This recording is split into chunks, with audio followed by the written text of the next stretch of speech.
I was wondering, what is it exactly that you would say to someone who is suffering from a very debilitating, almost crippling physical problem to the point where it's extreme, she's in extreme daily, minute-to-minute pain in her daily existence? How would you say something that would comfort or be helpful in a situation like that? Well, I would teach her. You're asking me personally what I would do in a situation like that? Yeah, because I've tried everything, and it seems to me she is. I understand she's suffering very, very greatly, but it seems that she's simply given up. She's willing to accept her lot in life and can't believe that it will get any better or it could get any better. And it is a very bad physical lower back injury, and it's causes her daily pain. Well, let me answer your question. Yeah. I got the picture. The most important thing, number one on the top of the list, is that you care and that you're not going to leave her. You're not going to get afraid and run. And that may not satisfy you. You may want to do more, and you may even suffer a kind of guilt as a result of feeling like you ought to be able to do more. And usually, if I understand the situation as you've described it, apparently you're doing as much as you can, which is not a lot, and you probably wish you could do more. But you must continue to say that I care about you. If this is somebody that you love, you say, I love you. What can I do for you? I know this is a tough time. And secondly, don't confuse love with sympathy. Sympathy can be very, it's difficult to talk about here because it's really semantical and different people have different feelings about the meaning of the word. But sympathy is not love. Sympathy can masquerade as love, but it's really not the same thing and does not offer the healing nor the comfort that love does. Sympathy often can feed the negative side, and people can whine and be actually encouraged to feel more pain to get more sympathy. Mm-hmm. And so remember that what you're giving is love, not sympathy so much. I do feel she has a low self-esteem problem, and she in some way thinks this is as much as she deserves.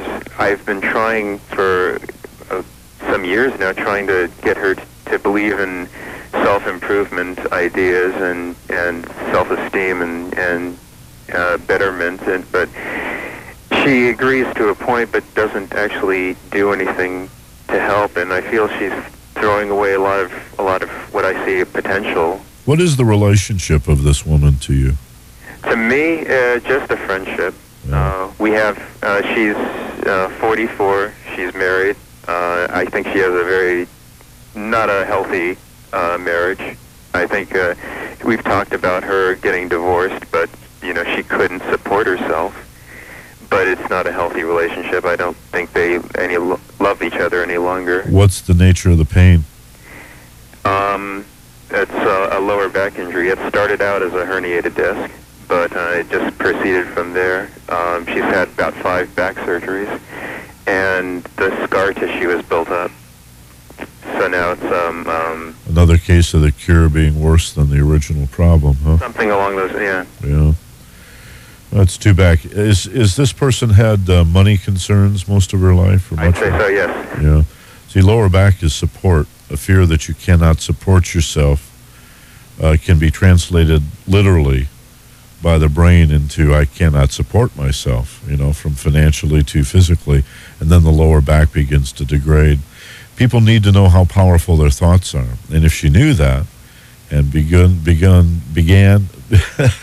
to take some responsibility for having contributed in some way, perhaps, to the degradation, then she might be able to turn that around. But you can't save everybody, man. All you can do is the best you can do. I think, you're struggling with some of your own guilt and fear that you ought to be able to do more. And well, Well, that's excellent. What you just said. I mean, that's terrific. I could say that right there. That's sort of along the lines I was looking for, because I do believe in complete holistic mind, body, spirit integration. And she does not have a very high opinion of herself or of her abilities. I think I have a better, higher opinion of her than she has. So what are you learning from this? I think I'm learning ultimately, because I'm getting frustrated. You can't change anybody. You do have to concern yourself about yourself. But yeah, it does hurt, because I'd really like to help her. Yeah, it's gotten to the point where if you're not willing to do anything to help your own situation, you know, what could I be expected to do? Exactly.